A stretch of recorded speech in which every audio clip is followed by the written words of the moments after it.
on your computer or your phone. Imagine what you could do with the secrets of the world's best writers at your fingertips, anytime you need them. Are you ready to give it a try? Installation is simple and free. Visit Grammarly.com today.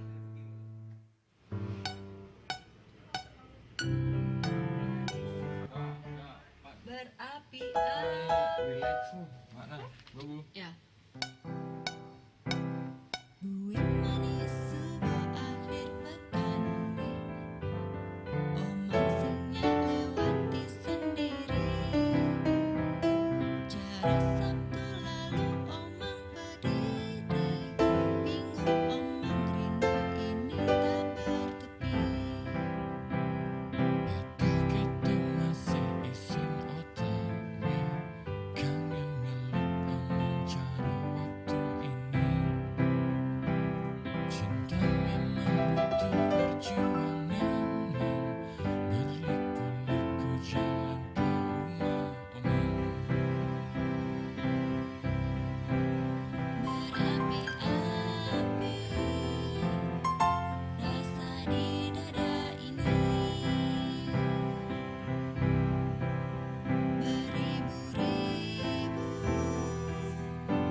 Perjalanan ini penuh dengan pasang surut dalam implementasian nilai-nilai Pancasila di tengah-tengah segala situasi yang dihadapi negeri ini.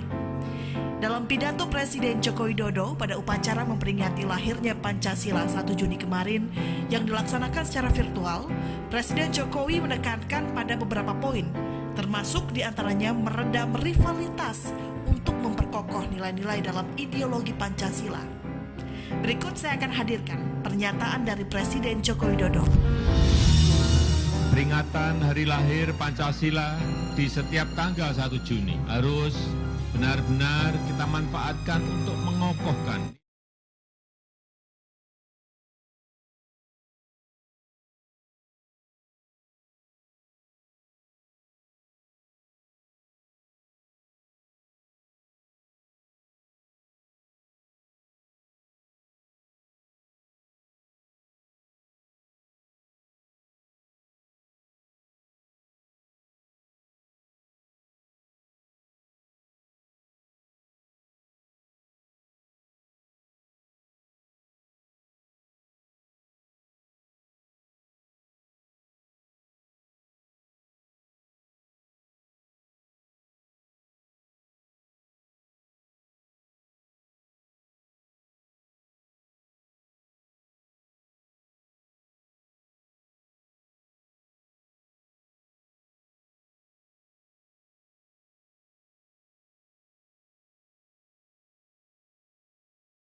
berdiri deh Bang Yo, biasa. Gimana aja deh, Bang? Udah, ke situ deh. Kalau ada dana enggak kuat. Duduk dah, nggak boleh kemana-mana Anda. Berdua berarti.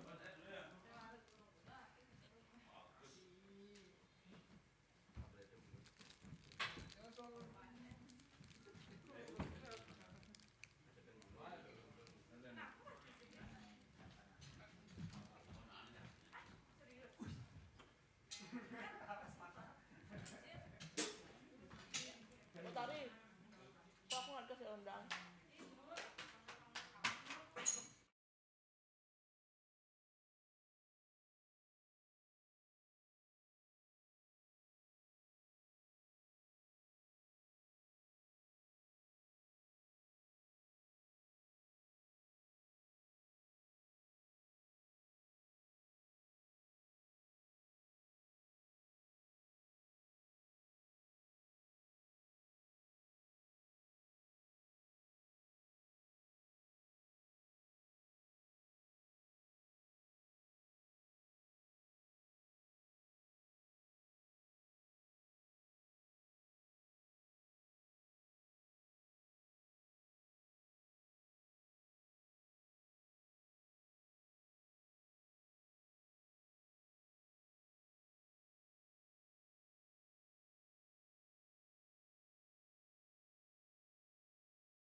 Rangkaian memperingati lahirnya Pancasila, inilah Talk Show dengan topik Spirit Mewujudkan Demokrasi Pancasila. Disiarkan langsung Pro 197,9 FM dan kanal YouTube RRI Singaraja. Bersama presenter Rizka Desiandra.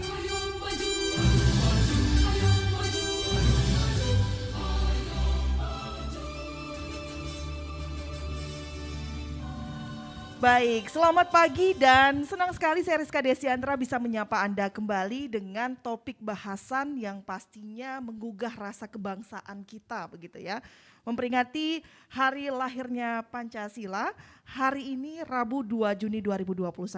Satu hari sebelum hari ini bangsa Indonesia memperingati hari lahirnya Pancasila. Tepatnya 1 Juni 2021 dan hari ini saya akan mengajak Anda semuanya, pendengar RRI dimanapun Anda berada, penonton RRI Net, YouTube, dan juga hadirin yang hadir di studio kali ini untuk memotret perjalanan panjang ideologi Pancasila serta pelaksanaan demokrasi di Republik ini. Saya tidak sendiri, saya juga didampingi oleh narasumber yang sudah luar biasa, sudah meluangkan waktunya untuk bisa hadir, bisa berdialog untuk pagi hari ini. Selamat pagi dan selamat datang untuk Ibu Ketut Aryani SEMMMH, selaku Ketua Bawaslu Provinsi Bali. Selamat pagi Mbak Rizka, salam Pancasila, salam sehat selalu. Salam Pancasila, salam sehat selalu. Kemudian selain Ibu Ketut Aryani ada juga Bapak Dr. Randus Komang Sumertajaya selaku Kabang Kesbangpol Kabupaten Buleleng. Selamat pagi Bapak. Selamat pagi, salam Pancasila. Iya, kita bertemu lagi Bapak setelah beberapa hari yang lalu. Dan satu lagi, narasumber saya yang juga mempunyai semangat Pancasila yang luar biasa juga ada Bapak Iputu Gede Parme SST Par Empar Ketua KNPI Kabupaten Buleleng. Selamat pagi Bapak. Selamat pagi Mbak Rizka, salam Pancasila merdeka. Merdeka. Baik, nanti juga para undangan yang hadir dan juga para tamu bisa mempersiapkan satu buah pertanyaan yang nanti akan ditanggapi langsung oleh ketiga narasumber kita. Sebelum kita mulai dialog pada pagi hari ini, saya akan ajak Anda untuk lebih bersemangat lagi untuk mendengarkan satu buah lagu kebangsaan dari Iren Amora.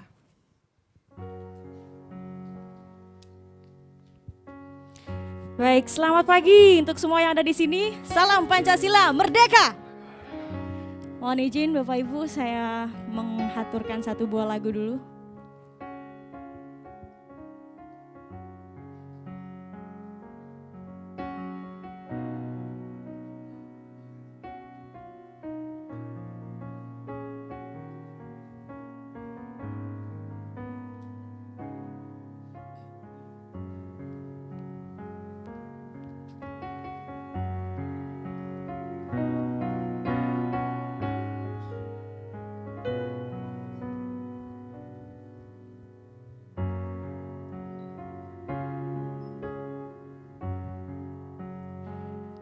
Tanah air ku tidak kulupakan,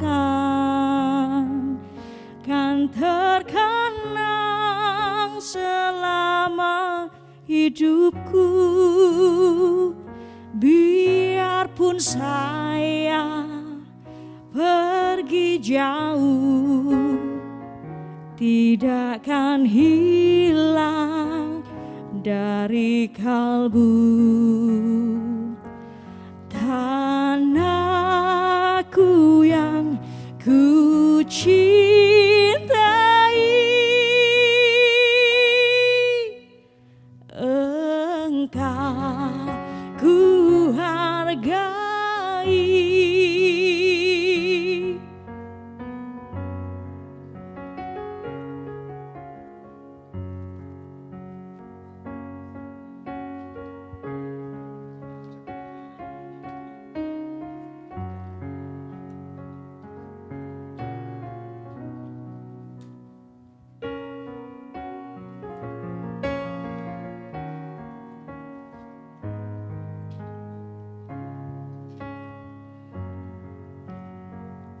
Walaupun banyak negeri ku jalani,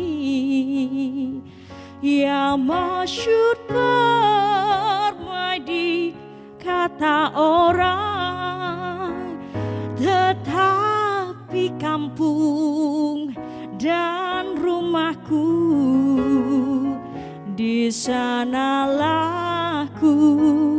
rasa senang karena ku tak ku lupakan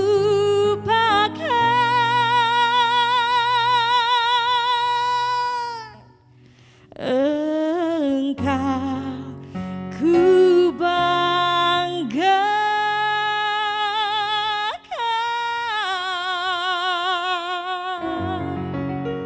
Terima kasih. Yogi Adi Krisnanda, mengenai pelaksanaan demokrasi di Indonesia menurut saya masih kurang baik. Hal itu dikarenakan masih banyak penyimpangan-penyimpangan yang terjadi. Demokrasi itu seharusnya dari rakyat, oleh rakyat, dan untuk rakyat. Begitu juga dengan rakyat masih kurang bisa mengeluarkan aspirasinya dengan baik. Kedepannya, pelaksanaan demokrasi di Indonesia perlu diperbaiki dan juga ditingkatkan lagi agar keadilan dapat ditegakkan dan rakyat tidak dirugikan. Dan juga pelaksanaan demokrasi di Indonesia berjalan dengan baik dan sesuai dengan Undang-Undang 1945 dan juga Pancasila. Menurut saya, sistem demokrasi yang berjalan di Indonesia saat ini dinilai berjalan dengan baik. Karena kita tahu bahwa negara kita Indonesia ini adalah negara kepulauan, dan Indonesia sendiri ini juga sudah menerapkan demokrasi dalam kehidupan bernegara masyarakatnya. Menurut saya sebagai generasi muda, pelaksanaan demokrasi di Indonesia sudah berjalan dengan sangat baik, di mana kita sebagai generasi muda sudah bisa mendapatkan informasi-informasi tentang bagaimana proses demokrasi itu berjalan. Dan juga kita disajikan dengan pilihan-pilihan yang cukup baik, walaupun di satu sisi sebenarnya masih ada potensi atau sedikit pelanggaran-pelanggaran yang terjadi ketika proses demokrasi. Tetapi kita sendiri sebagai generasi muda sudah mampu melihat keterbukaan proses demokrasi sehingga kita bisa memilih pemimpin-pemimpin terbaik. Menurut saya demokrasi di Indonesia sudah cukup baik sih, cuman memang agak kurang gitu karena masih banyak masyarakat yang takut ditindak oleh aparat ketika mereka menyuarakan pendapat mereka gitu. Jadi mungkin ini juga bisa dijadikan sebagai peringatan juga ya untuk pemerintah agar bisa lebih membenahi lagi kualitas demokrasi yang udah berjalan di Indonesia. Menurut saya, secara umum pelaksanaan demokrasi di Indonesia sudah baik. Bagaimana salah satu komponen utama dapat dilihat dari kebebasan pers dan kebebasan berpendapat di kalangan masyarakat dalam mengkritik pemerintah. Halo, perkenalkan nama saya Putu Juliani Krisnanti. Menurut saya demokrasi di Indonesia itu sudah sangat baik. Pelayanan kepada masyarakat itu sudah sangat baik. Demokrasi di Indonesia sudah berjalan cukup baik, namun kadang suka ada yang kebablasan. Kita masih dalam aksi acara talk show Spirit Mewujudkan Demokrasi Pancasila. Dan kembali bersama presenter Rizka Desiandra. Baik, tadi saya juga sudah hadirkan beberapa pendapat masyarakat terkait dengan pelaksanaan atau demokrasi di Indonesia ini seperti apa. Karena memang banyak di luar sana yang mengatakan, ada yang berbicara demokrasi itu mahal. Demokrasi Indonesia sedang tidak baik-baik saja. Demokrasi Indonesia harus ada yang dievaluasi begitu. Nah, terkait dengan momentum lahirnya Pancasila, bayangkan saja jika ideologi Pancasila dengan demokrasi bisa dikolaborasikan dengan baik, alangkah bahagianya masyarakat di Indonesia.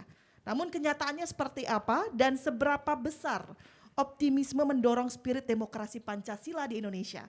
Untuk membahasnya kali ini saya akan menuju ke Ibu Ketut Aryani terlebih dahulu. Ya. Terima kasih. Ibu, melihat situasi saat ini, Indonesia dengan demokrasi. Kalau kita lihat bukan hanya Indonesia yang melakukan atau menggunakan sistem demokrasi ini, sistem pemerintahan demokrasi. Ada beberapa negara lain juga yang menggunakan sistem ini. Kalau yang Ibu lihat sejauh ini, bagaimana demokrasi di Indonesia? Ya. Terima kasih Mbak Rizka. Selamat pagi, salam demokrasi, salam Pancasila, salam sehat selalu. Kebetulan saya juga sebagai Ketua Bawaslu Provinsi Bali, jadi saya pelaku juga dalam kegiatan penyelenggaraan demokrasi di sini. Demokrasi di Indonesia dari tahun ke tahun memang perlu pembenahan. kita sadari dalam pelaksanaan demokrasi itu masih ditemukan adanya pelanggaran-pelanggaran. Tentu yang melanggar adalah beberapa pihak, yaitu peserta pemilu, partai politik, dan juga masyarakat. Nah, sekarang ini kita ketahui bahwa di Indonesia itu banyak sekali peraturan yang ada.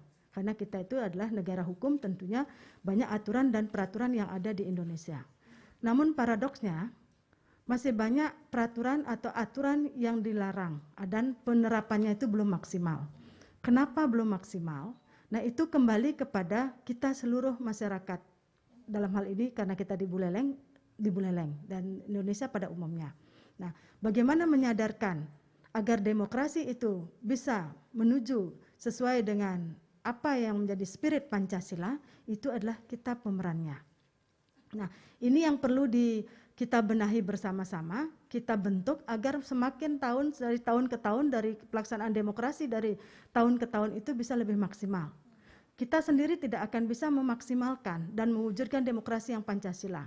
Tentu banyak pihak, banyak elemen, banyak organisasi dan lainnya yang ada di masyarakat, di Indonesia umumnya dan di Buleleng khususnya, yang harus memiliki spirit yang sama. Kalau spirit itu hanya satu orang atau beberapa orang atau satu organisasi dan beberapa organisasi, kecil kemungkinan itu bisa terwujud. Walaupun akan bisa terwujud, namun akan tertatih-tatih untuk mewujudkan itu. Itu dulu, Mbak. Baik, yang menarik di sini adalah berbicara terkait dengan demokrasi yang Pancasila. Tadi Ibu Ketariani mengatakan bahwa ada aturan, tapi dilanggar juga. Aturan dibuat untuk dilanggar. Benarkah seperti itu, Pak Komang Sumertajaya? Bagaimana kontribusi dari Kesbangpol sendiri begitu melihat fenomena bahwa ada aturan tapi juga dilanggar? Bagaimana Pak Komang? Silakan tanggapan Anda. Ya, terima kasih ya, Rizka.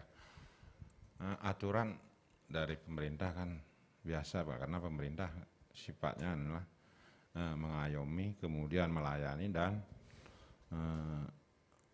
menjalankan ya, melopori ya, sebagai fasilitator dan sebagai katalisator. Nah, aturan dikaitkan dengan demokrasi dan ini ya, kalau kita lihat demokrasi sebenarnya sudah jalan ya, dan di negara kita sudah meningkat sebenarnya. Kenapa? Kita lihat di indeks pemilihan ya, di indeks demokrasi Indonesia ini sudah meningkat dari tahun ke tahun ya. Di negara luar pun tidak seluruhnya bisa.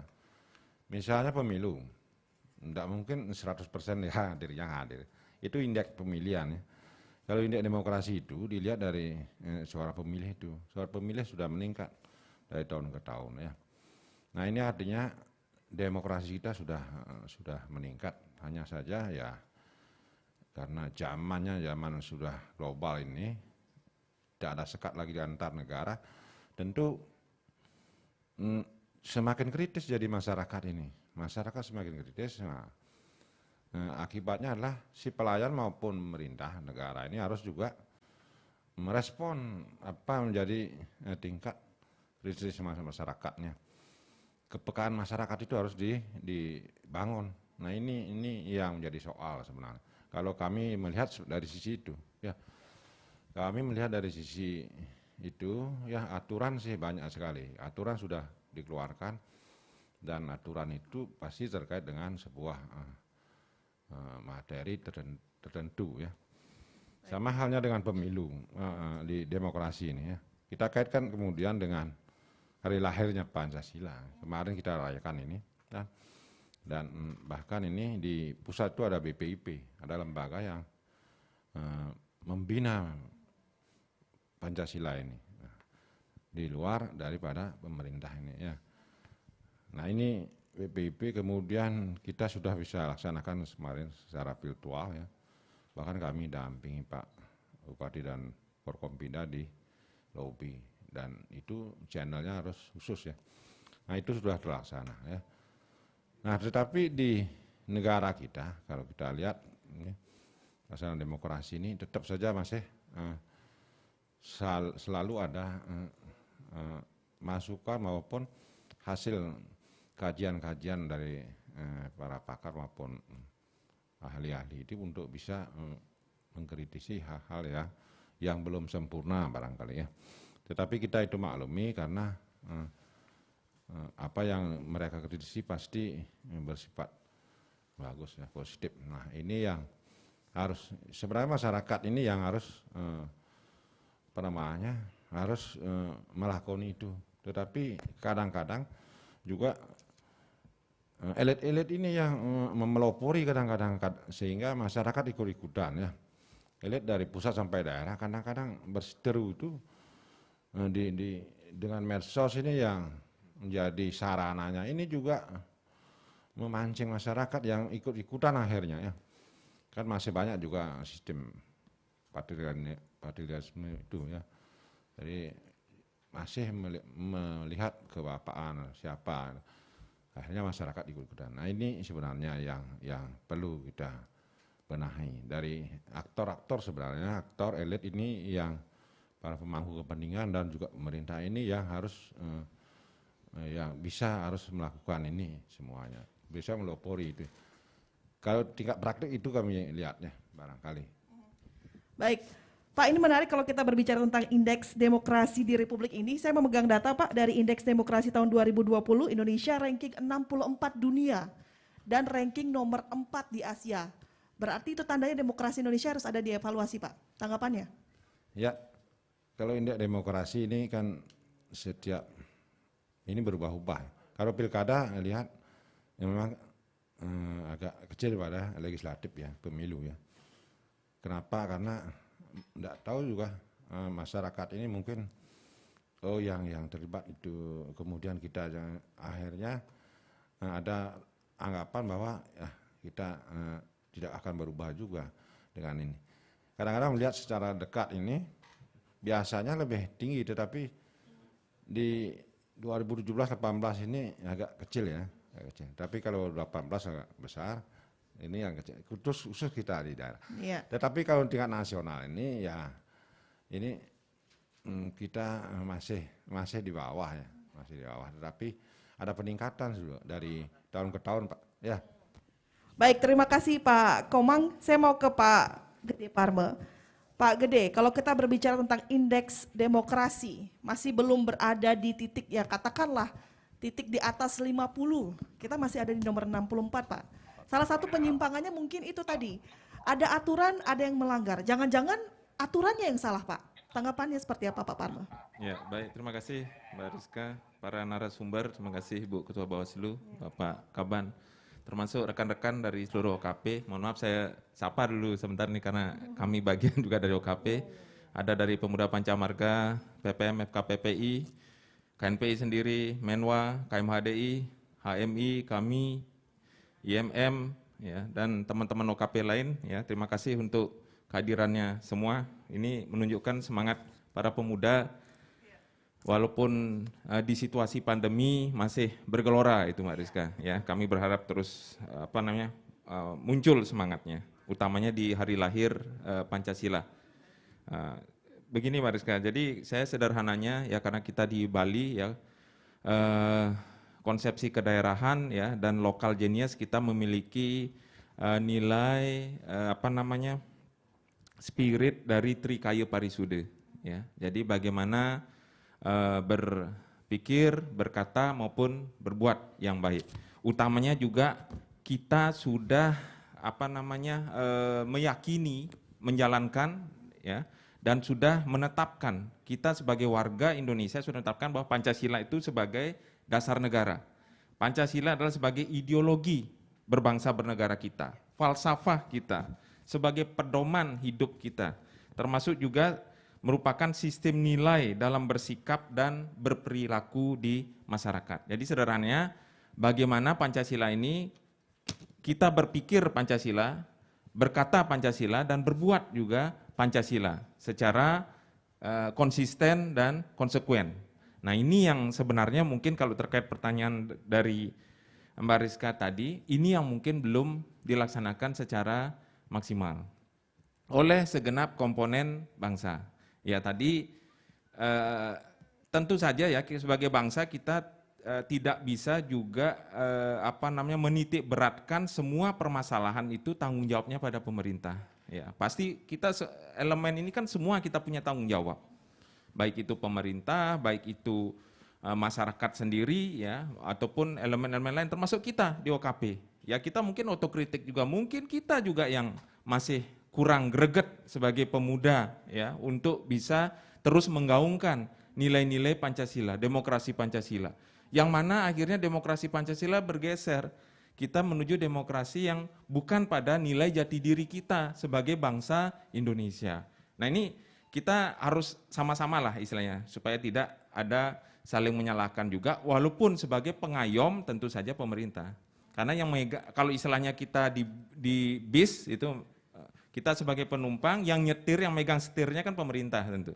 Ya tapi wajib dan bisa juga kita, apalagi di alam demokrasi ini, untuk mengingatkan, memberitahu apabila arah dari gerak setir tersebut kurang cocok lah, kurang pas dengan nilai-nilai Pancasila. Nah ini kita dalam situasi masalah pandemi yang sangat berat bagi seluruh komponen bangsa, tidak hanya yang di masyarakat level bawah, menengah sampai atas pun rasanya pasti juga terdampak. Cuma kan persentase dampaknya itu yang beda-beda, Mbak. Ada yang dampaknya besar, ada yang sedang atau yang kecil. Baik itu gangguan pertumbuhan ekonomi, ya, termasuk juga gangguan penyelenggaraan pendidikan kita. Ya, ini kan sangat penting sebagai generasi muda juga, bahwa penyelenggaraan pendidikan ini terganggu dari sebelumnya sistem kita bertemu tatap muka, yang mana tujuan mulia dari pendidikan itu kan pembangunan karakter building loh sebenarnya yang kita tujuan mulia dari pendidikan itu. Pak Jokowi sendiri dari awal kan selalu jargonnya revolusi mental. Dasar revolusi mental itu kan adalah karakter. Karena yang dilihat masalah berbangsa bernegara kita ini adalah karakter. Kemarin mohon maaf ada hal-hal negatif yang dianggap di era-era sebelumnya itu karena apa? Karena karakter. Kita kurang pintar apa sih? Individu insan bangsa kita. Presiden kita sebelumnya buat pesawat bisa istilahnya. Demikian juga tokoh-tokoh bangsa lain, luar biasa sebenarnya. Tapi bagaimana kita membangun karakter secara kolektif. Tidak hanya 1-2 saja yang mungkin yang mumpuni, yang akhirnya tidak mempunyai peran untuk bisa membangun bangsa dan negara kita. Nah ini masalah-masalah inilah yang kemungkinan juga mempengaruhi tadi Mbak Rizka bilang terkait indeks demokrasi kita. Ya ini menjadi PR kita bersama. Jadi intinya di demokrasi Pancasila, alam Pancasila, kebebasan boleh dalam kita kaitan tadi konsep nilai Sayatrikayu Parisude. Yang penting dalam hati kita, pikiran, ya, perkataan dan perbuatan kita adalah yang Pancasila. Boleh mengkritik, saya selalu Mbak Rizka sampaikan ke teman-teman, ini adalah era apalagi sejak reformasi, ya, era kebebasan berpendapat, berbicara boleh, berpikir boleh, berbuat untuk kebaikan itu boleh, cuma tentu dalam tatanan nilai-nilai adiluhung, nilai-nilai yang seharusnya. Ya kita miris juga, ada yang mengkritik misalnya, baik itu apalagi di era media sosial sekarang, ya, dengan bahasa-bahasa yang sepertinya tidak bahasa-bahasa kita sebagai bangsa Indonesia gitu loh. Yang mana selalu dikenal dari dulu sopan santun kita, ya, juga nilai keramah tamahan kita, itu kemana?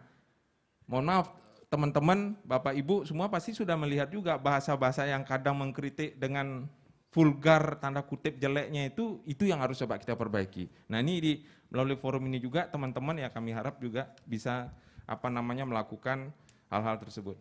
Demikian Mbak Rizka. Ya baik, terima kasih Pak Gede Parmo atas tanggapannya begitu ya. Tadi Pak Gede Parmo juga menekankan pada revolusi mental. Jadi pola pikir kita yang harus ada revolusinya juga.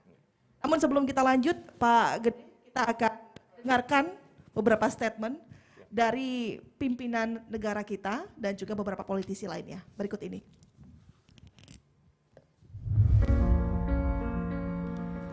Perjalanan panjang Pancasila sebagai ideologi Republik ini tidaklah mudah. Perjalanan ini penuh dengan pasang surut dalam implementasi nilai-nilai Pancasila di tengah-tengah segala situasi yang dihadapi negeri ini. Dalam pidato Presiden Joko Widodo pada upacara memperingati lahirnya Pancasila 1 Juni kemarin yang dilaksanakan secara virtual, Presiden Jokowi menekankan pada beberapa poin, termasuk diantaranya meredam rivalitas untuk memperkokoh nilai-nilai dalam ideologi Pancasila. Berikut saya akan hadirkan pernyataan dari Presiden Joko Widodo.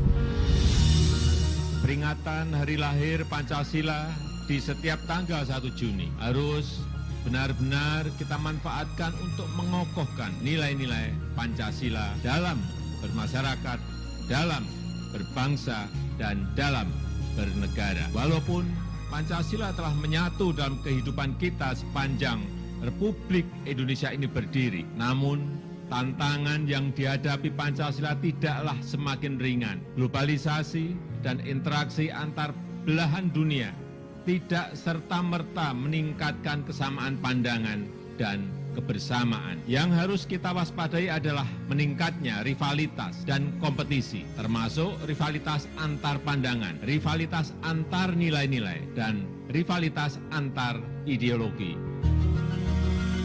Pancasila adalah gagasan yang sangat positif. Terdiri dari 5 sila dan jika diejawantahkan, 5 sila ini akan bisa dimaknai dalam beberapa nilai yang menyentuh setiap lini kehidupan berbangsa, bernegara, serta bermasyarakat. Indonesia merupakan salah satu negara yang menerapkan sistem demokrasi dalam menjalankan pemerintahannya. Demokrasi merupakan aplikasi dari sila kedua Pancasila yang berbunyi kemanusiaan yang adil dan beradab. Namun, kembali lagi, jika kita berbicara sistem tidak selamanya sempurna. Ini sejalan dengan yang disampaikan oleh Bapak Yusuf Kala dalam sebuah dialog. Demokrasi itu satu sistem, bukan tujuan. Banyak orang seakan-akan menganggap demokrasi itu tujuan. Bukan, dia hanya sistem untuk mencapai tujuan. Tujuan kita ialah kemajuan, kemakmuran, ya, kemajuan bangsa. Dengan cara demokrasi juga bukan sistem yang sempurna, tapi lebih baik daripada yang lain. Demokrasi ialah pilihan masyarakat, sering orang katakan dari rakyat, oleh rakyat untuk rakyat. Kebebasan yang dimiliki oleh rakyat dalam sistem pemerintahan demokrasi tidak serta-merta dilemparkan begitu saja. Salah satu tokoh politik Mahfud MD menilai, demokrasi yang sedang berjalan baik-baik saja ini harus juga ada yang membatasi. Agar kebebasan yang dalam harfiahnya positif ini, jika dibiarkan begitu saja bisa menggelinding ke arah yang negatif. Reformasi kita ini sudah berjalan agak lumayan bagus. Demokrasi sudah tumbuh dengan baik. Kita bisa milih presiden sendiri, gubernur sendiri, DPR sendiri, udah dengan bebas. Partai mau berdiri, berdirilah, ikut pemilu. Kalau kalah ya sudah, ndak usah punya kursi, nunggu lagi, itu sudah boleh. Ekspresi juga sudah diberi kebebasan. Cuma memang syarat demokrasi itu berjalan baik, harus di sampingnya itu ada nomokrasi. Itu demokrasi itu apa? Kebebasan. Nomokrasi itu membatasi agar tidak liar, karena demokrasi tanpa nomokrasi itu liar.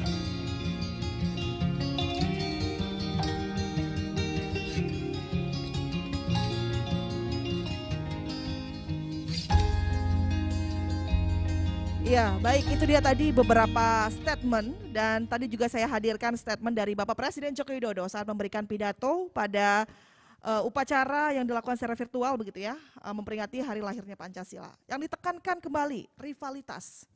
Adanya demokrasi itu mau tidak mau pasti menimbulkan rivalitas. Kenapa? Karena memang kita bebas memilih. Siapapun mencalonkan bebas begitu ya. Saya mau ke Ibu Ketut Aryani. Bu, Ibu punya tugas yang luar biasa ini, Bu, dalam pemilu yang akan datang begitu ya. Apa saja, langkah-langkah apa saja yang mulai sekarang di-create oleh Bawaslu begitu untuk menekan rivalitas, untuk menekan penyimpangan-penyimpangan dalam berdemokrasi. Silakan Ibu Ketut. Iya, terima kasih. Memang apa yang disampaikan oleh Bapak Presiden dan juga Bapak Yusuf Kala tadi itu, demokrasi tanpa nomokrasi itu akan liar. Betul. Kenapa? Dalam demokrasi itu sudah diatur dengan peraturan, kalau dalam hal pemilu tentunya peraturan khusus, yaitu peraturan terkait dengan pemilu atau kepemiluan dan undang-undang pemilu. Nah, itulah yang menjadi pembatasan dalam berdemokrasi. Dalam demokrasi itu tentu ada rivalitas.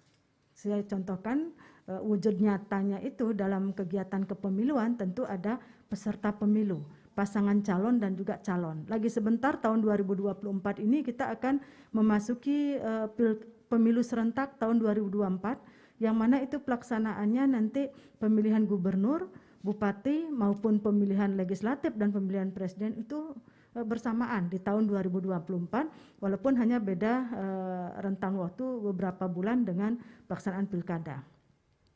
Itu artinya yang cukup berat dalam pelaksanaan pemilu ini adalah masyarakat, kami penyelenggara pemilu juga dan juga penyelenggara teknis dalam hal ini KPU. Tentu peran Bawaslu itu sangat betul-betul diuji. Dalam pelaksanaan pemilu yang hanya pesertanya itu dalam pelaksanaan pemilihan gubernur, yaitu calon daripada pasangan gubernur yang dicalonkan, mengawasi satu pelaksanaan pemilu saja untuk pilkada dalam hal ini pilgub maupun pemilu bupati, itu juga cukup luar biasa, harus kita itu fokus dan memang sangat bisa profesional dan akuntabilitas juga dalam melakukan pengawasan.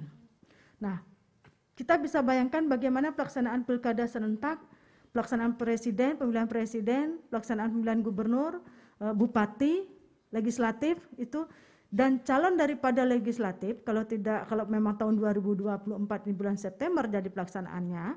Jadi kami di bulan September tahun 2021 ini tahapan itu sudah mulai. Kami sekarang ini masih melakukan pengawasan terhadap data pemilih berkelanjutan.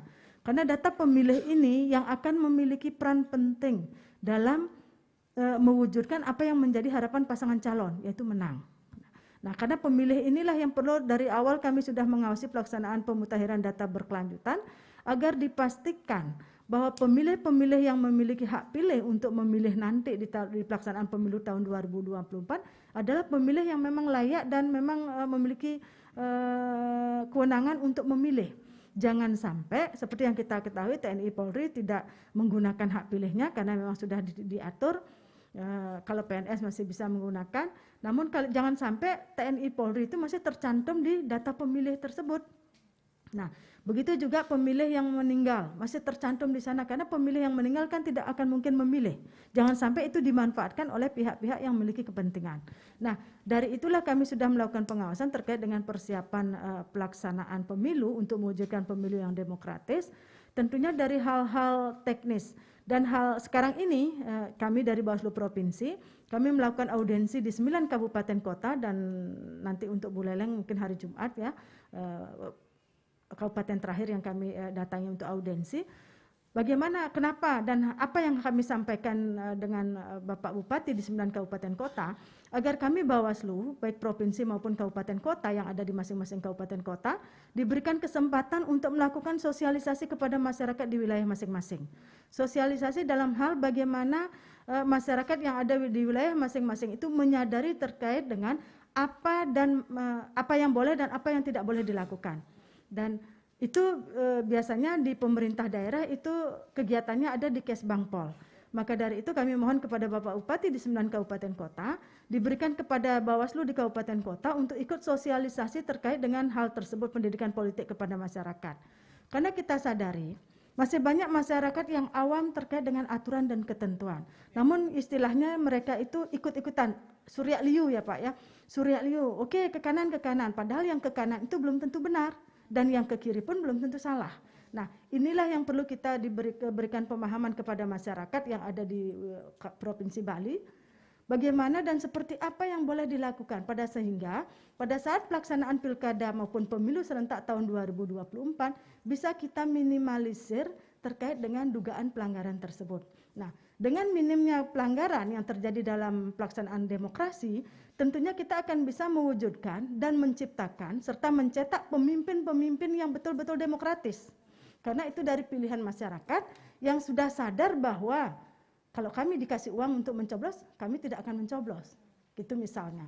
Karena itu melanggar peraturan dan itu sanksinya pidana. Nah, kalau masyarakat sudah sadar terkait dengan hal tersebut, walaupun ada partai politik, peserta pemilu yang memberikan iming-iming dan lain sebagainya, tentu akan ditolak oleh masyarakat. Nah, dengan ditolak oleh masyarakat, tentu pemimpin-pemimpin yang sejati, yang layak memimpin wilayah masing-masing, baik Indonesia maupun provinsi dan kabupaten, memang pemimpin-pemimpin yang layak untuk memimpin Indonesia. Bagaimana mereka itu memberikan pemahaman kepada konstituennya agar tidak melakukan pelanggaran. Nah, ini juga tidak bisa hanya peran daripada pengawas pemilu saja. Yang paling penting adalah bagaimana peserta pemilu itu sendiri, partai politik maupun calon peserta legislatif menyadarkan kepada konstituennya, bukan justru kebalikannya, mengiming-imingi dan menjanjikan sesuatu, dan itu fenomena yang terjadi di lapangan saat ini. Nah, di sini yang menyusun peraturan dan aturan yang ada tentunya juga calon-calon wakil rakyat kita yang ada di DPR. Nah, kalau memang calon-calon wakil rakyat kita memiliki pemikiran dan pemahaman untuk menyusun aturan dan undang-undang yang memberikan ruang dan celah untuk bisa dilanggar, tentu pelanggaran-pelanggaran ini yang terjadi. Kita ketahui banyak peraturan, namun masih banyak juga celah-celah yang bolong-bolong, yang bersifat abu-abu, yang memberikan ruang untuk dilanggar. Itu yang terjadi. Baik, pelanggaran masih tetap ada ternyata ya Bu ya. Ini mungkin karena pemahaman yang kurang ataupun ada sosialisasi tapi tidak bisa ditangkap dengan baik oleh masyarakat begitu. Saya mau ke Pak Komang Semertajaya. Pak Komang, ini terkait dengan beberapa poin yang disampaikan dalam statement itu, begitu ya. Apa yang menjadi prioritas dari program Kesbangpol untuk tidak membiarkan demokrasi berjalan dengan liar, Pak Komang? Silakan. Terima kasih. Kalau program di kita di Kesbangpol itu ada bantuan para parpol, kan? Kemudian ada ormas di situ, dan juga pendidikan wawasan kebangsaan. Ya. Kita sudah ada program sebenarnya dan kita sudah jalankan itu, dan semua itu kita punya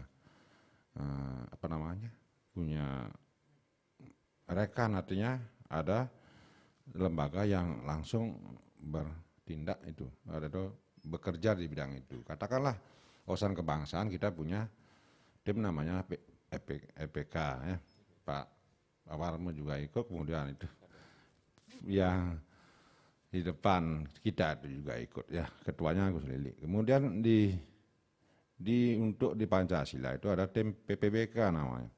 Bahkan itu semua dosen, guru sekolah, guru kewarganegaraan banyak di situ.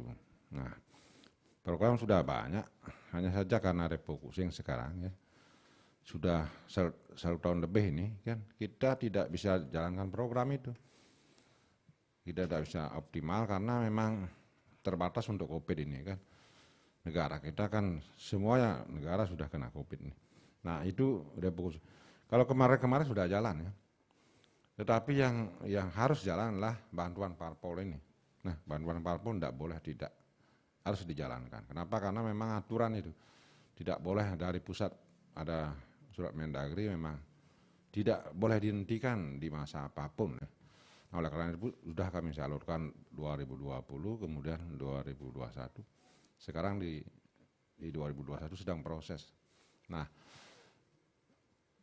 program kita ada, tetapi ini sekali lagi karena terbentur anggaran ya, terbentur refocusing ini, keterbatasan anggaran di pemerintah, ini yang juga menyebabkan. Dan kalau kita lihat sebenarnya sih peran parpol lebih banyak, Bu, ya. Parpol diberikan dana bantuan ini oleh pemerintah untuk satu pendidikan politik, kemudian operasional. Pendidikan politik lebih besar ya, hampir 60-70% dari yang mereka terima, operasinya 20%. Nah inilah yang harus bekerja lebih aktif parpol ini, karena parpol ini kan alatnya. Kalau sarananya ini tidak bekerja maksimal, tentu juga mempengaruhi indeks demokrasi Indonesia, kemudian mempengaruhi tingkat partisipasi maupun pemahaman dari masing-masing individu di masyarakat itu. Nah ini yang berperan. Selama ini memang parpol yang berperan. Nah tetapi itu kan tidak bisa kita lihat, ya, tidak boleh kita awasi itu. Ya. Tetapi kita hanya melihat pertanggungjawaban, dan itu pun dicek langsung oleh BPK. Ya. Setiap tahun BPK itu cek pertanggungjawaban maupun pelaksanaan operasionalnya yang di parpol itu. Nah kita juga tidak boleh mengecek. Tetapi mungkin tahun-tahun sebelumnya sudah diberikan ruang juga kita, tetapi nah tahun ini kita belum bisa karena keterbatasan anggaran mau di pemerintah maupun ada refocusing ini. Apalagi sekarang kan isunya pengangkatan ASN ini harus disiapkan anggaran. Nah ini juga program dadakan dari pemerintah pusat ini juga membuat pemerintah daerah ini kewalahan juga ya menjalankan program. Nah oleh karena itu kita akan ikut pemerintah instruksi dari pusat itu kita ikuti ya. Tetapi kemarin-kemarin mungkin sudah jalan sebelum kami di situ ya. Nah hanya saja kan hasilnya yang selalu harus dioptimalkan ya. Nah ini kalau program sudah ada ya, itu di bidang politik ya, budaya politik kami ada punya 3 bidang, semua sudah jalan sebenarnya, tetapi sekarang ini dalam masa tahun lalu sampai sekarang ini terbatas sekali ya, terbatas, dan kita juga sampaikan pada pihak-pihak kita, teman-teman kita di forum-forum itu, lembaga itu, untuk maklumi keadaan ini. Nah, kita hanya fokus di kesehatan sebenarnya sekarang. Kita tidak boleh lengah dengan COVID ini. Nah itu ya, kalau program sudah ada, cuma kalau dikasih kita sarana maupun aman dari COVID ini, mungkin kita bisa bergerak lebih kencang lagi, membantu parpol. Ya, berarti program sudah ada ya Pak, tinggal optimalisasinya saja ya Pak. Baik, saya mau ke Pak Parme. Pak, ini terkait dengan demokrasi yang liar. Apa yang mungkin bisa menjadi gagasan begitu ya, selain memang adanya sosialisasi, pemahaman-pemahaman yang diberikan begitu, untuk tidak membiarkan demokrasi ini berjalan liar begitu saja Pak Parme? Ya. Silakan. Ya, baik, terima kasih Mbak Rizka. Kalau bilang sulit ya sulit, gampang ya gampang sebenarnya. Cuma ini memang gawe kerja komitmen segenap komponen seperti tadi saya sampaikan. Jadi dari pemerintah, lalu berikutnya elemen politik demokrasi yang terkuat kita saat ini kan partai politik. Ya ini mohon maaf juga, kita dulu mungkin di era sebelumnya organisasi kemasyarakatan pemuda ya, atau organisasi kepemudaan atau ormas itu kan cukup punya power ya di saat yang lalu. Ya mohon maaf ini era dulu mungkin ketua KNPI kayak saya mungkin otomatis anggota dewan, mungkin itu contoh ya, walaupun ya mungkin status PNS dulu kan bisa diperbantukan juga di baik legislatif maupun eksekutif. Demikian juga TNI Polri misalnya, itu kan elemen bangsa. Jadi kalau saya sih melihatnya ada gap antar elemen ini yang turut serta harusnya diperankan di era demokrasi. Ya mohon maaf ini, kita dalam partai politik kita menghormati memang yang sudah kita jalani ini, cuma kan memang terbatas, hanya sebatas pada warga dari partai politik tersebut, entah apapun partainya. Nah kita sedangkan Indonesia ini kan tidak hanya partai politik, mohon maaf. Kita ada ASN, kita ada TNI Polri, kita ada pengusaha, kita ada mahasiswa, kita ada OKP, kita ada media, kita ada pemerhati lain, ya, segenap komponen pekerja, pedagang, petani, buruh dan sebagainya yang belum tentu dengan konsepsi sekarang berbangsa bernegara dengan tatanan demokrasi yang mana ketika ingin ke eksekutif, ketika ingin ke legislatif harus melalui jalur partai politik. Ya mohon maaf nih Mbak Rizka, ini agak jauh jadi saya menyampaikan. Nah mungkin gap itu yang membuat akhirnya ada potensi anak-anak bangsa yang di luar partai politik belum terjamah, belum bisa terikut sertakan.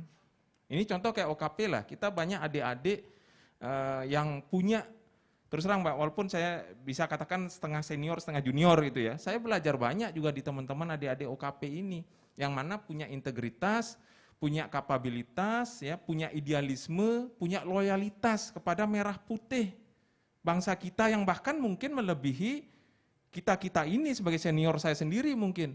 Mereka warna dalam hati, pikiran, perbuatan mereka merah putih, mungkin jauh ketimbang kita mungkin para senior. Nah ini yang ya gawe pasti besar kalau merubah tatanan itu kan ada undang-undangnya gitu loh. Cuma kalau kita bicara masalah dari kacamata saya ada gap tersebut Mbak. Jadi potensi segenap komponen anak bangsa ini tidak tergarap secara maksimal karena itu tadi belum berkeadilannya untuk kita turut serta dalam proses demokrasi. Ya seperti tadi Bu Ketua Bawaslu juga nyampaikan ketika ada permasalahan-permasalahan ini kan akhirnya ranahnya one way saja, ke parpol saja ya. Kecuali ya kami akui Bu Ketua luar biasa ya. Jadi walaupun dalam garis aturan ya tetap berusaha memerankan, kami akui beliau banyak juga berusaha memerankan kami di OKP ya untuk terkait sosialisasi maupun juga sebagai akademisi. Nah ini contoh-contoh lah bahwa coba diberikan ruang mungkin bahwa kita komponen lain bisa turut serta masuk. Ya dengan apapun lah nanti aturan turunan ataupun undang-undangnya Pak Parme, di atas. ditahan sebelum dilanjutkan. Berarti saat ini jika diwakilkan dengan partai politik berarti tidak seluruhnya, tidak 100% terwakilkan, begitu? Sekarang kan saya kembalikan, pertanyaannya sudah puas tidak? Apakah sudah 100% berjalan baik tidak? Kan itu sekarang. Saya sendiri pernah mendengar ini dari tokoh bangsa kita, mantan presiden Ibu Megawati sebagai ketua partai politik terbesar lah saat ini PDIP kan mengatakan dulu sempat ada isu deparpolisasi. Deparpolisasi. Jadi ada perasaan beberapa lah ya, kita kan belum ada tolok ukur karena kita belum melakukan penelitian secara rigid gitu loh. Komponen yang merasa bahwa parpol mungkin belum memberikan ruang yang besar kepada anak bangsa yang lain. Kita tidak bicara hanya satu parpol lain juga mungkin dalam bagaimana rekrutmen ya di legislatif maupun di eksekutif. Ini mohon maaf Bu, Mbak Rizka, saya aja sederhana lah ya. Contoh untuk menjadi wakil rakyat itu kan luar biasa karena ada 3 tugas besar. Legislasi, budgeting dan controlling yang mana harus memiliki kemampuan. Begitu juga di eksekutif, pimpinan daerah, gubernur, bupati dan dan juga wali kota. Kita untuk masuk ke ASN ada tesnya. Nah ini saya sederhana saja lah. Kita dimasuk ASN ini ada tesnya dan semakin hari tes itu semakin tinggi. Zaman saya masuk jadi dosen cukup S1, berikutnya S2. Ke depan saya dengar akan S3. Jadi untuk jadi dosen harus sudah S3. Jadi dalam perjalanan semakin meningkat. Nah, balik saya tanya, kalau untuk menjadi anggota legislatif maupun masuk ke bursa misalnya eksekutif, ada tesnya enggak? Di internal. Yang kita punya standar enggak? Ini mohon maaf. Punya standar enggak? Yang ini yang akan memimpin loh. Wakil rakyat misalnya paling enggak 3 komponen itu mumpuni. Walaupun memang ada proses di dalamnya ya, ada tim ahli segala macam ya, ada segenap komponen administrasi dan teknis nanti yang turut membantu, tapi kan kita mengharapkan itu. Nah yang terjadi kan mohon maaf, akhirnya ya bahasa-bahasa, mohon izin Bu Ketua Bawaslu mungkin di lapangan lebih tahu lah ya, yang punya duit, yang semata punya masa, makanya saya istilahkan 3O dulu gitu ya, istilahnya gitu ya. Jadi ada ongkos, otot ya. Nah, dan sebagainya. Nah, itu kan kesan-kesan di masyarakat yang harus kita dengar juga, mohon maaf ini. Ya, jadi saya bukan bilang juga bahwa tidak ada usaha dari partai politik. Kita melihat sekarang sudah mulailah juga berapa parpol membuat suatu skema, mekanisme sekolah partai politik. Misalnya kita lihat parpol-parpol besar kan sudah mulai juga. Nah, harapannya dengan membuka ruang juga kepada segenap komponen, termasuk ya adik-adik kita ini. Saya sering ngobrol dengan adik-adik di OKP, yang anggaplah kayak yang ada di Beleleng lah, yang punya potensi sebenarnya untuk bisa maju, cuma akhirnya terhambat karena masalah itu tadi. Ya utamanya masalah yang paling utama kan ongkos sekarang. Jadi mohon maaf yang punya duit saja yang akhirnya bisa, ya mohon maaf ini, yang kenyataannya kan seperti itu, yang bisa maju. Sedangkan yang potensi-potensi lain, begini Mbak Rizka, bagaimana sekarang PR kita ke depan, bagaimana memberi celah peluang untuk itu bisa masuk lah. Saya tidak bicara teknis, nanti teknis kan yang punya kewenangan itu dari sisi aturannya. Paling enggak gimana itu bisa masuk. Karena ya kita akui seperti sekarang misalnya produk-produk legislasi masih banyak yang dari komponen masyarakat pertanyaan-pertanyaan, ya kayak kita yang terakhir ini kan banyak sekali sebenarnya ya. Saya tidak dalam kesempatan ini tidak membenarkan atau mendukung mana gitu ya. Cuma produk-produk legislasi di level nasional misalnya, itu kan banyak masih pertanyaan. Jadi Ini kan menunjukkan bahwa tanda kutip ada sesuatu, ada PR yang harus kita lakukan bersama-sama gitu loh dalam konteks ini. Dan dalam kaitan demokrasi saya setuju. Saya di awal kan sudah sampaikan. Etika Pancasila nilainya adalah gotong royong. Kita, Bapak bangsa kita sudah sangat baik sekali ya. Beliau menelurkan Bung Karno Trisakti Bung Karno. Jadi bagaimana berdaulat secara politik, bagaimana kita berdikari mandiri secara ekonomi, kemudian juga berkepribadian sebagai bangsa secara sosial dan budaya kita. Ini sudah ada nilai-nilai yang sebenarnya sudah disiapkan untuk kita. Sekarang tinggal bagaimana kita mengimplementasikan. Dan khususnya untuk OKP, beri ruang juga kita untuk bisa bersama-sama mengontrol.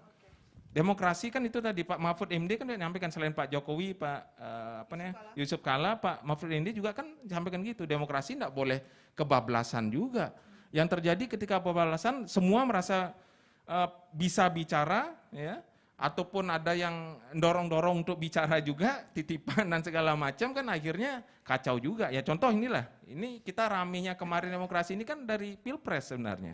Ya kita harus akui lah, ketika ada beberapa pihak yang tidak puas, akhirnya terus masuk gitulah ya, goreng-goreng segala macam sampai ada cebong kadrun itu kan. Saya tanya Mbak Rizka, bagus nggak itu untuk anak-anak muda kita? Bagus nggak untuk dipertontonkan oleh mereka gitu loh. Generasi muda ini melihat senior-seniornya kok ini aja bolak-balik sudah sekian tahun Pilpres, sudah sekian lama terlewat, masih aja bicara cebong kadrun itu istilahnya, ini bicara salah, itu bicara ini nyerang. Segala macam. Baik. Itu tontonan yang tidak baik untuk anak-anak muda kita. Baik. Saya jadi ingat dengan pernyataan Pak Yusuf Kala tadi yang mengatakan bahwa demokrasi baik ya. Tidak baik-baik banget, tapi jika dibandingkan dengan sistem lainnya masih lebih baik, Pak. Tapi tentu saya juga ingin mengutip sebuah kutipan bahwa pada saat kita ingin memperbaiki suatu sistem, jika kita masih berada di luar sistem itu, maka kita tidak akan bisa berkontribusi banyak. Salah satu mungkin yang digarisbawahi adalah bagaimana memberikan ruang untuk anak-anak muda yang berbakat, anak-anak muda yang mempunyai gagasan luar biasa untuk masuk ke dalam sistem tersebut. Ya, kita tunggu nanti. Apakah memang akan ada suatu gerakan-gerakan gagasan lagi, Pak Parmo? Ya, baik. Sebelum kita lanjutkan lagi, saya ingin mempersilahkan untuk para undangan di sini, para hadirin, mempersiapkan satu buah pertanyaan. Nanti setelah ada beberapa selingan lagu, saya akan mempersilahkan Anda untuk bertanya, 3 orang penanya, dan nanti akan ditanggapi langsung oleh narasumber saya yang ada di depan Anda. Baik, untuk penonton, pendengar, dan juga hadirin, kita akan rehat sejenak dengan satu buah lagu dari Ora.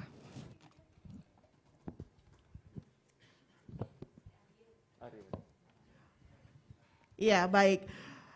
Kita persilakan penyanyi yang lain, ternyata sudah ada penyanyi juga di ruangan ini. Iya. Beliau juga merupakan salah satu juara dari ajang kompetisi terkece, terkeren di RRI, Bintang Radio. Silakan Arya Swarnata. Waktunya, Ibu, Bapak, dan undangan. Saya akan coba bawa satu buah lagu yang menceritakan tentang keindahan dan kehebatan Nusantara Indonesia ini. Jadi satu buah lagu dari Ismail Marzuki, Rayuan Pulau Kelapa. Tanah airku Indonesia, negeri elok amat ku cinta, tanah tumpah darahku yang mulia, yang ku puja sepanjang masa.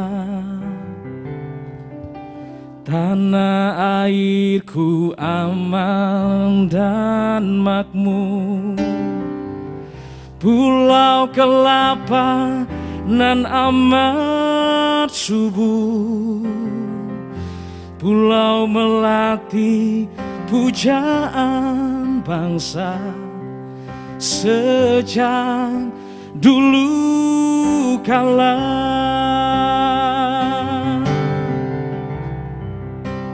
Melambai-lambai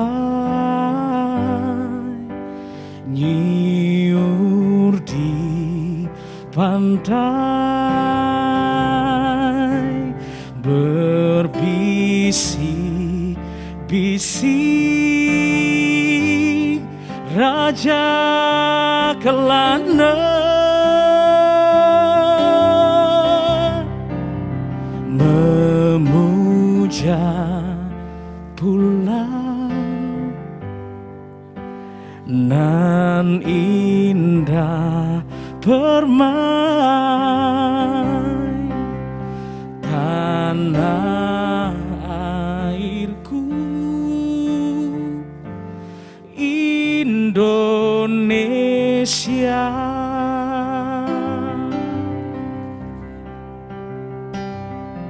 Lihat tepuk tangannya lu semuanya dong. Luar biasa. Jadi pemuda-pemuda di hari lahir Pancasila, peringatan hari lahir Pancasila, kita akan selalu menanamkan jiwa-jiwa Pancasila. Jangan biarkan generasi-generasi muda sebagai penerus nantinya demokrasi di bangsa ini itu menjadi sebuah bumerang, tetapi melainkan menjadi sebuah harapan untuk kita bersama ke depan. Karena kita itu adalah pionir-pionir yang hari ini kita dididik lewat organisasi-organisasi yang disiapkan sebenarnya untuk Indonesia memimpin negara kita nantinya.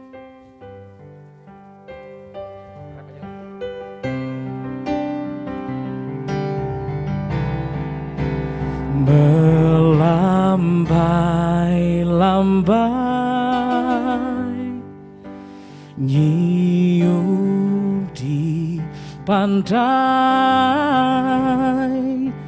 berbisik-bisik Raja Kelana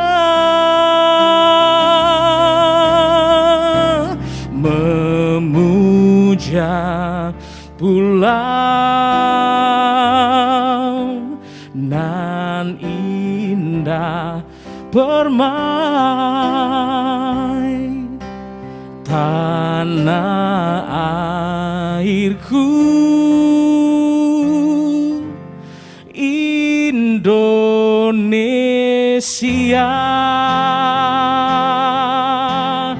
Oh Indonesia.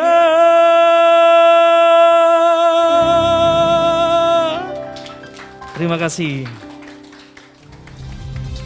Kita masih dalam aksi acara talk show Spirit Mewujudkan Demokrasi Pancasila. Dan kembali bersama presenter Rizka Desiandra. Baik, setelah mendengarkan alunan lagu dari Arya Swarnata begitu ya, membuat saya atau mungkin juga pendengar penonton merasa lebih bangga menjadi masyarakat dan warga negara Indonesia. Kita kaya bukan hanya dari sumber daya alam, sumber daya manusia, tapi kita juga mempunyai ideologi yang tidak dimiliki oleh negara lain, yaitu Pancasila. Baik, saya akan persilakan untuk 3 orang penanya, silakan bisa acungkan tangan. Ada beberapa penanya di sini, saya akan pilih 3 orang dulu, nanti kita akan buka di sesi selanjutnya. Silakan untuk Bapak, mohon maaf Bapak yang di depan, ya silakan sebutkan nama nanti dan juga dari mana asalnya. Kemudian adik yang perempuan 1 dan yang di itu ya, yang di belakang Bapak 1 ya. 3 orang penanya. Silakan Bapak yang di depan terlebih dahulu, sebutkan nama dan dari mana Bapak. Terima kasih Ibu pembawa acara. Selamat pagi. Yang saya banggakan dan saya hormati para narasumber dari Ibu Bawaslu dan juga dari Kesbang Pol dan rekan saya dari KNPI dan rekan-rekan semua organisasi kepemudaan yang hadir pada hari ini. Nama saya Komang Suparte dari Pemuda Pancamarga yang tinggal di Kerobokan. Secara pribadi saya sangat bangga sekali ya dan senang sekali bahwasanya di sini ada satu dialogis yang bertemakan Pancasila, yaitu demokrasi yang demokratis. Kalau kita berbicara masalah demokrasi yang demokratis, jujur kita katakan, dan jangan nutup mata dan nutup telinga. Indonesia memang saya akui, demokrasinya sudah jalan. Tapi masih tertatih-tatih, Pak. Masih tertatih-tatih. Saya mengkhususkan dulu kepada pemilu, baik itu pilkada, pileg, pilgub, pilpres. Ini antara keberanian di sini ya, masyarakat dan juga Bawaslu dan juga Gakumdu. Nah ini, apa sebab saya katakan demikian?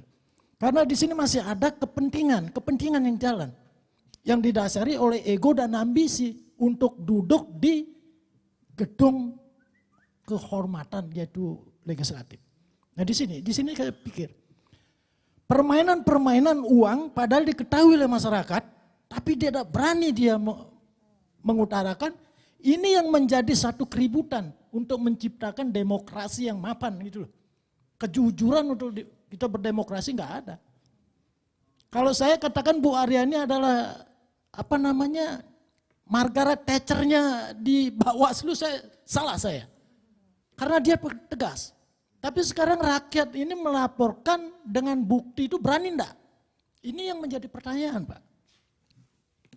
Itu tentang pemilu dulu, Bu ya. Baik. Tapi tentang Pancasila sekarang. Ya, karena silakan ini Bapak.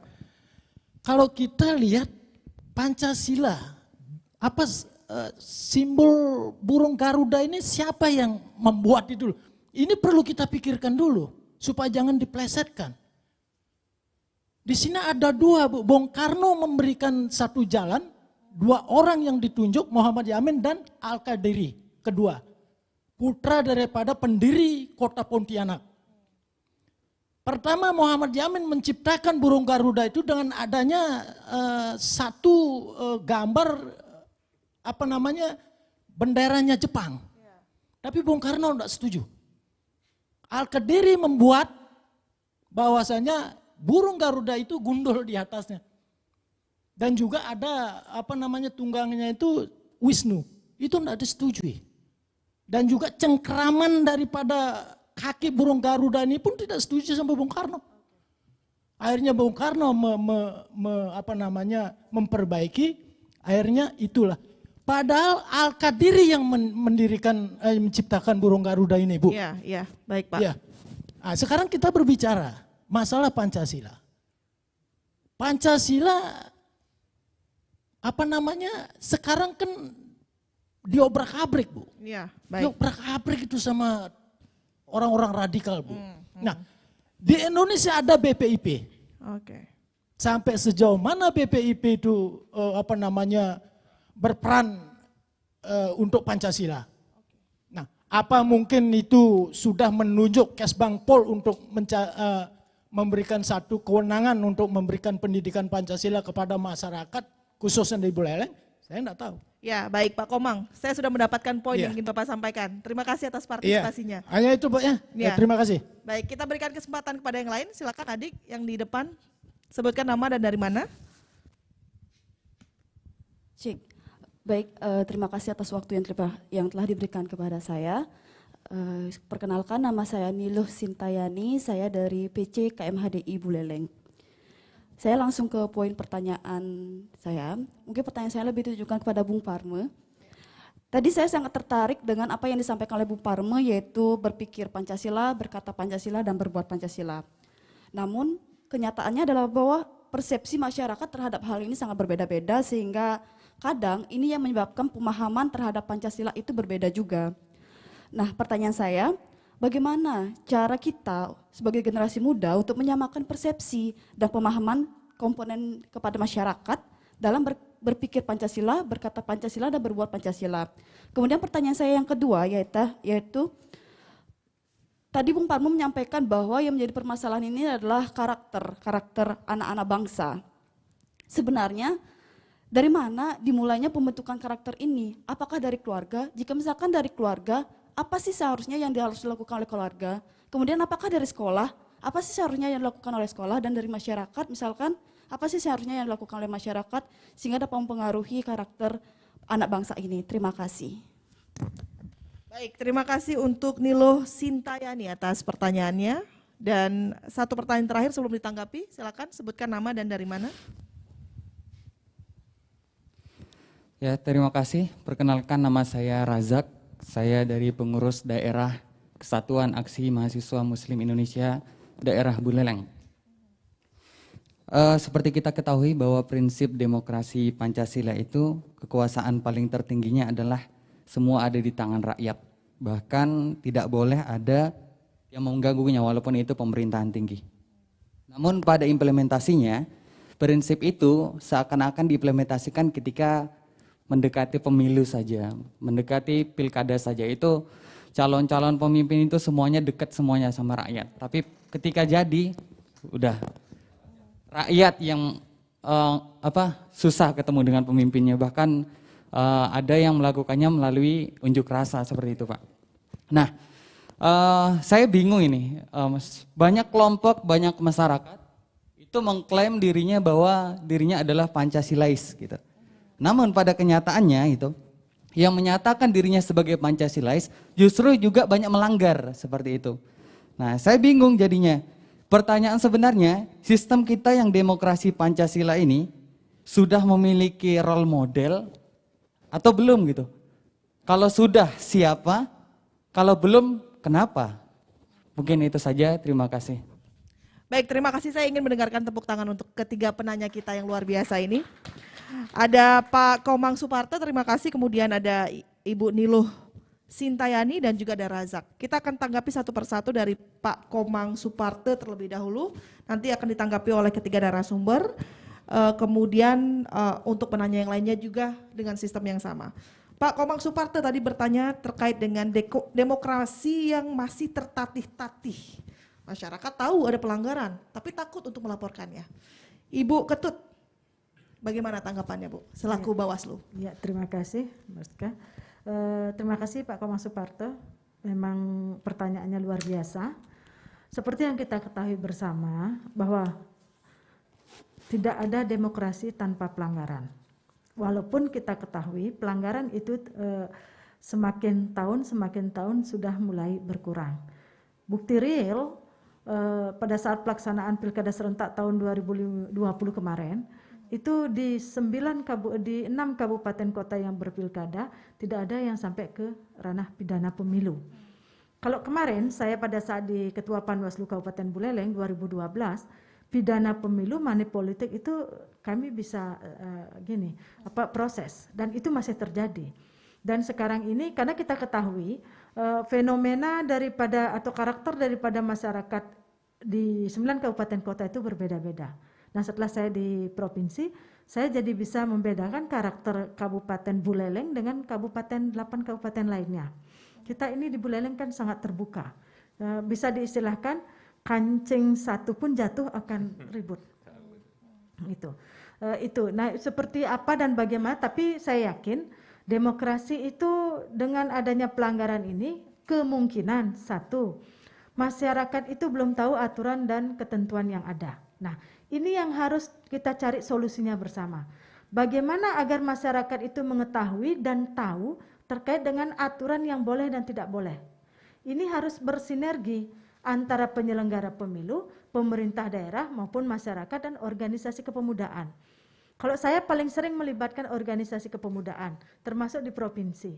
Dalam setiap kegiatan yang sudah memenuhi ketentuan dari umur maupun organisasi lainnya yang bersifat independen, saya pasti libatkan. Termasuk saya sering mengundang Pak Parme untuk sebagai narasumber di beberapa kabupaten pada saat pelaksanaan Pilkada serentak 2020, bukan hanya di Buleleng saja. Karena saya tahu bagaimana Pak Parmo itu memiliki spirit untuk mengajak kaum muda, para pemuda ini untuk bisa mewujudkan demokrasi yang demokratis. Karena semua demokrasi yang demokratis itu bisa kita wujudkan dari suara anak muda ini. Apalagi sekarang ini zaman milenial, semua IT, semua canggih, baik melalui media sosial, yang bisa berperan banyak ini anak muda. Nah, namun sayang, tidak semua komponen, tidak semua elemen yang ada di pemerintah pusat maupun daerah melibatkan anak muda. Padahal peran anak muda ini adalah akarnya demokrasi untuk menuju demokratis. Kalau anak muda ini sudah menggaungkan, ikut mensosialisasikan terkait dengan boleh dan tidaknya sebuah perlakuan dilakukan pada saat pilkada, tentu masyarakat akan semakin banyak yang tahu dan memahami.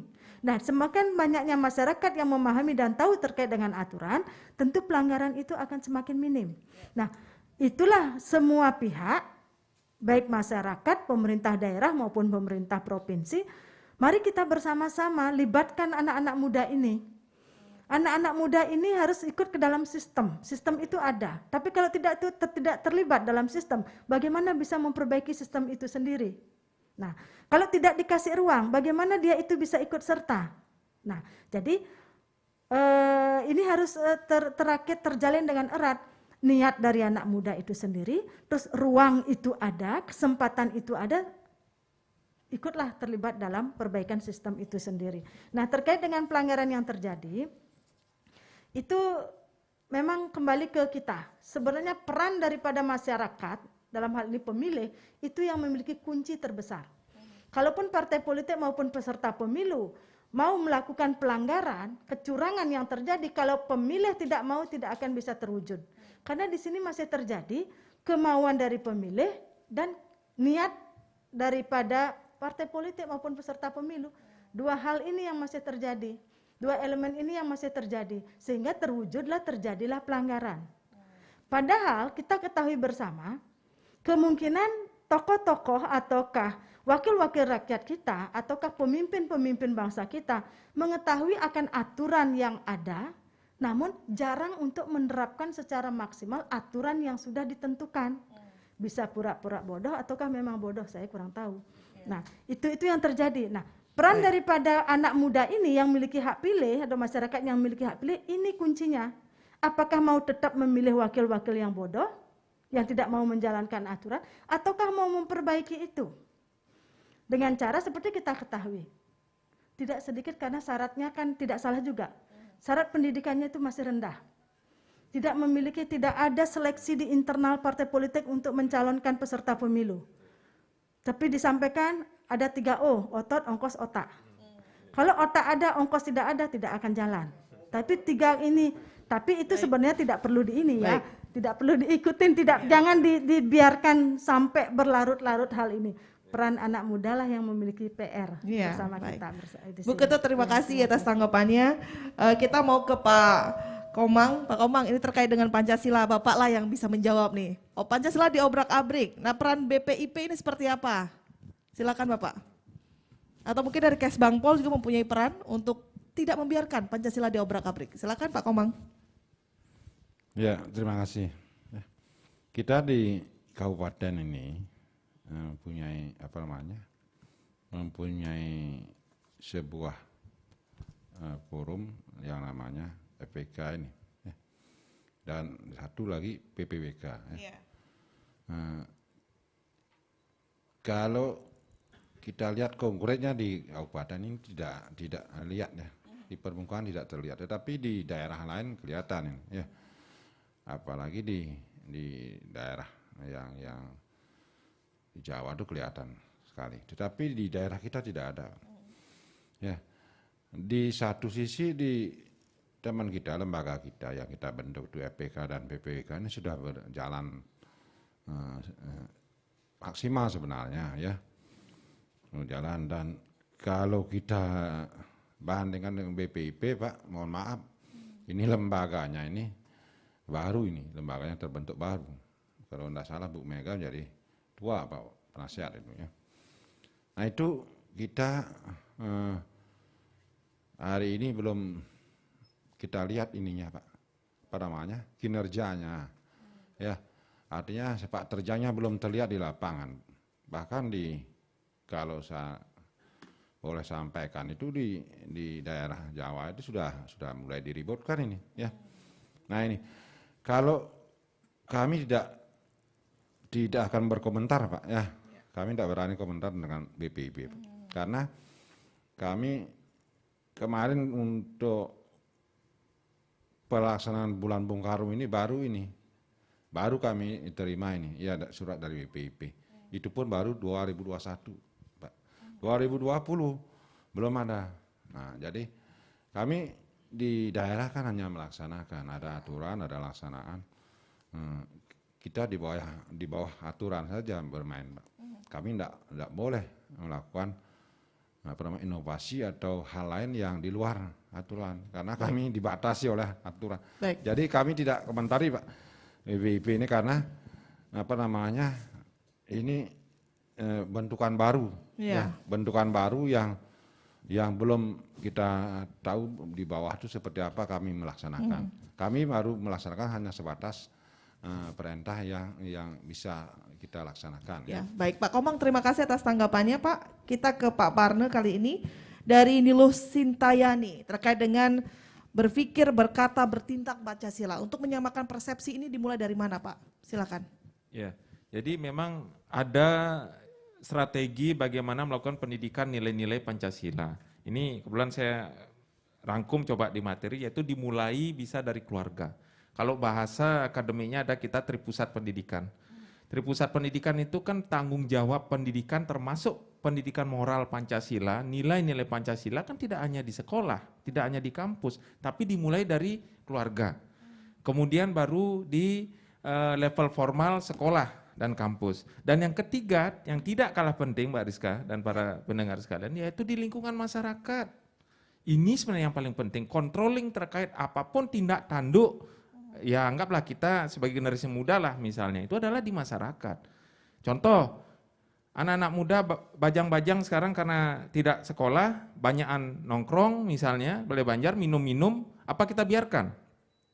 Judi misalnya apa kita biarkan misalnya? Atau hal-hal lain, nonton video porno dan segala macam, ini kan hal-hal yang terkait proxy war kan itu Mbak Rizka. Jadi narkoba, pergaulan bebas, ya minum-minum, hal-hal jelek lah yang lainnya. Yang ngontrol itu bukan hanya guru dosen ataupun orang tuanya, tapi lingkungan masyarakat, tokoh-tokoh masyarakat. Mau enggak sekarang kita posisi sekarang mengingatkan? Berani enggak mengingatkan? Nah itu yang menjadi PR kita. Wajib seharusnya masyarakat dalam kaitan tripusat pendidikan juga mengontrol. Makanya saya lihat strategi pendidikan nilai-nilai itu dimulai dari keluarga, lalu satuan pendidikan, masyarakat, dunia usaha, partai politik itu sendiri, media massa, termasuk RRI. Kami sangat apresiasi RRI sebagai mitra suara OKP lah ini, yang selalu membantu menyuarakan kita. Termasuk juga lembaga negara dan pemerintahan lainnya. Nah selanjutnya kita harus tahu juga penjabaran nilai-nilai Pancasila itu seperti apa sih, ya, seperti tadi disampaikan oleh Sinta. Yaitu adalah nilai-nilai yang harus kita pahami bersama. Apa saja nilai-nilainya? Contoh seperti religius, jujur, di atas itu kan ada gotong royong. Memang kalau kita rangkum toleransi, disiplin, kerja keras, kreatif, mandiri, demokratis, lalu willing to know, rasa ingin tahu. Anak-anak muda kita kan rasa ingin tahunya tinggi. Lalu semangat kebangsaan, cinta tanah air, menghargai prestasi, bersahabat, komunikatif, cinta damai, gemar membaca. Yang sekarang anak-anak sekarang nonton aja gemarnya, membacanya kurang kan gitu. Ya termasuk generasi tua mungkin juga yang harus terus didorong ya, gemar membaca, peduli lingkungan, peduli sosial. Itu kan di dalamnya ada kesetiakawanan sosial. Di kondisi kita pandemi sekarang harus saling nengok kiri kanan, bukan hanya betek, kasarnya betek sendiri gitu loh. Kita lihat samping kiri kanan kita, depan belakang kita, peduli sosial dan juga tanggung jawab. Ini kita pahami dulu poin-poin nilainya. Ya, lalu baik. bagaimana strateginya Mbak? Ya, tentu dengan pemodelan dan juga keteladanan. Nah ini tadi yang tadi penting, ada pertanyaan juga, kita perlu keteladanan memang. Siapa yang bisa kita teladani? Teladan itu bukan hanya di nasional. Dari provinsi, kabupaten, kota kita harus punya teladan-teladan juga. Ya, Dan itu teladan Pak Parbe itu sekaligus menjawab pertanyaan dari Razak ya, terkait dengan role modelnya siapa? Nah. Ada tidak? Kalau tidak, kenapa tidak ada? Silakan Pak Parbe. Role model itu tidak juga jatuh seperti durian runtuh dengan sendirinya, bisa terbentuk juga. Adik-adik kita di sini bisa menjadi role model juga teladan. Teladan itu bukan hanya kita bertiga di depan sebagai narasumber yang sudah ya ditokohkan lah mungkin dianggap. Tapi juga adik-adik yang, makanya ada istilah konsepsi memimpin dan dipimpin kan.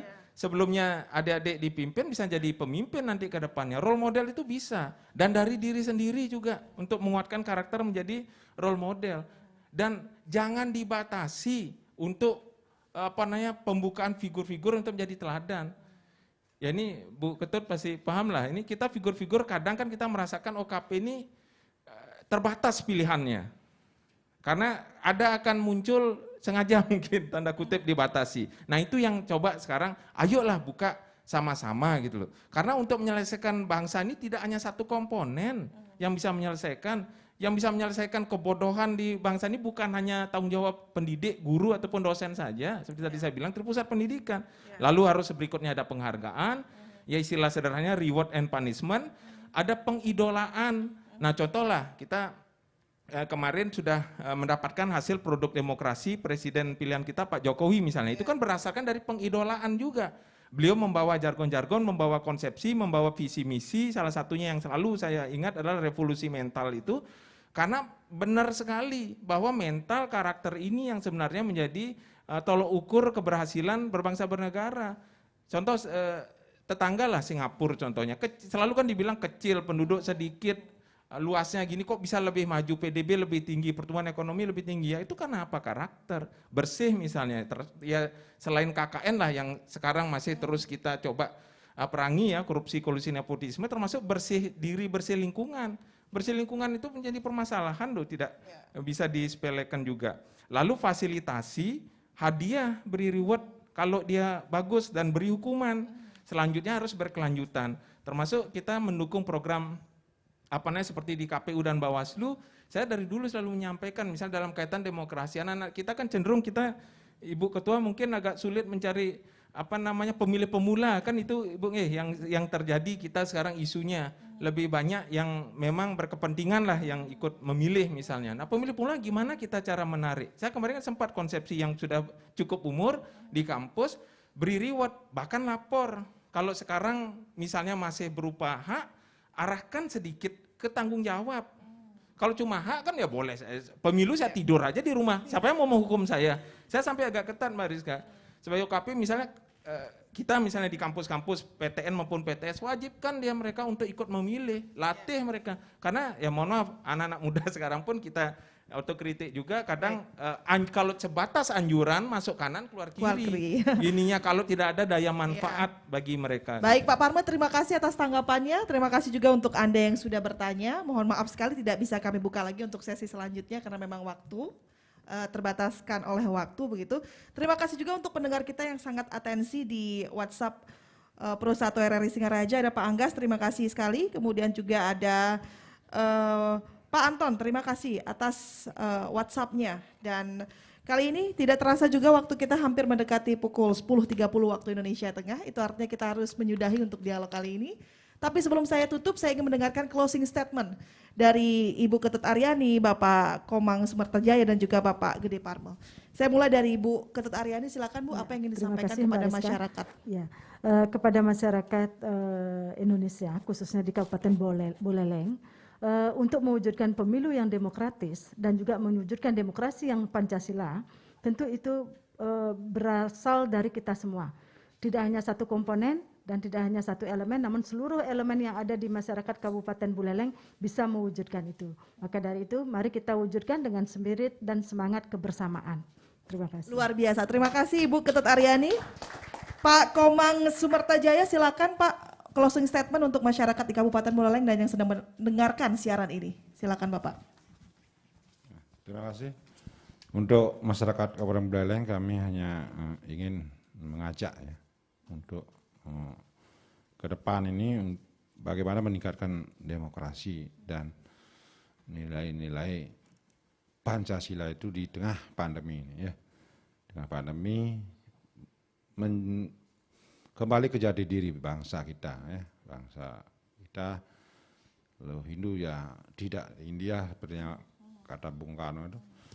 Jadi Muslim bukan di Timur Tengah dan sebagainya. Kita kembali ke jati diri, kita kembali ke ideologi kita Pancasila. Karena inilah pegangan kita bersama. Mari kita terus kobarkan persatuan dan kesatuan kita untuk di demokrasi, di dalam negara demokrasi ini. Itu ya. Baik, terima kasih Pak Komang. Pak Gede Parmel, silakan closing statement-nya Pak. Ya, terima kasih Mbak Rizka. Ini karena merangkap sebagai tuan rumah juga, saya ingin menyampaikan sekali lagi terima kasih kepada Ibu Ketua Bawaslu, Ibu Ketut Aryani, luar biasa sekali, Sri Kandi kita, dan juga Bapak Kaban Kesbangpol, rekan-rekan Bapak Ibu dari adik-adik OKP.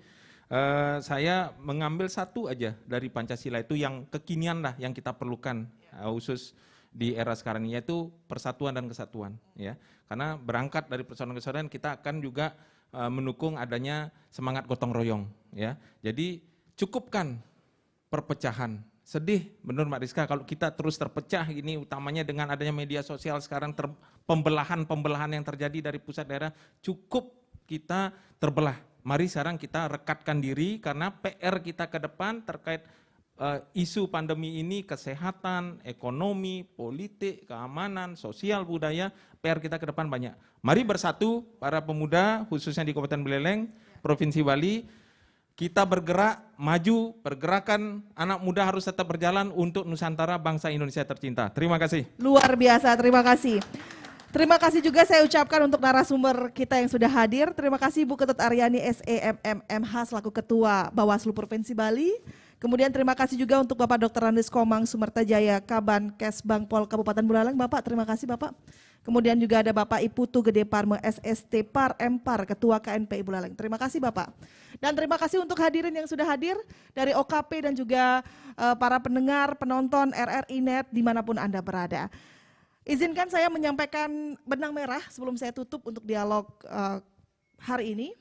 Budaya demokrasi Pancasila sangat mendesak untuk dihadirkan dalam peri kehidupan politik Indonesia, terutama oleh partai politik, para elit politik, dan tokoh utama bangsa, sehingga proses demokrasi di Indonesia tidak semakin diwarnai oleh liberalisme yang berbiaya mahal, jauh dari semangat persaudaraan dan persatuan. Dalam artian semakin dewasa masyarakat Indonesia dalam memahami demokrasi Pancasila, maka ideologi transnasional radikal tidak akan laku lagi di Indonesia. Selamat memperingati hari lahirnya Pancasila, saya Rizka Desiandra. Sampai jumpa.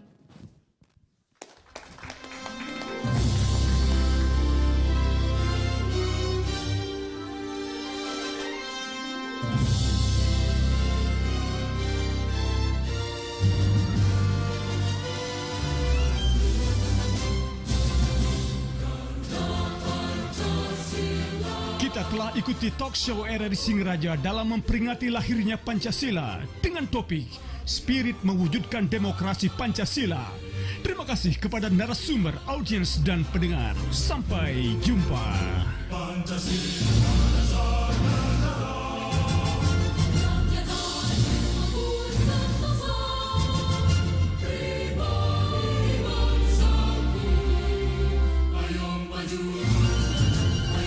Baik Bapak-bapak, adik-adik, saya mohon waktunya untuk foto. Bisa untuk undangan di bawah, kita akan foto dari atas sini. Silakan. Berdiri, silakan nggak apa-apa.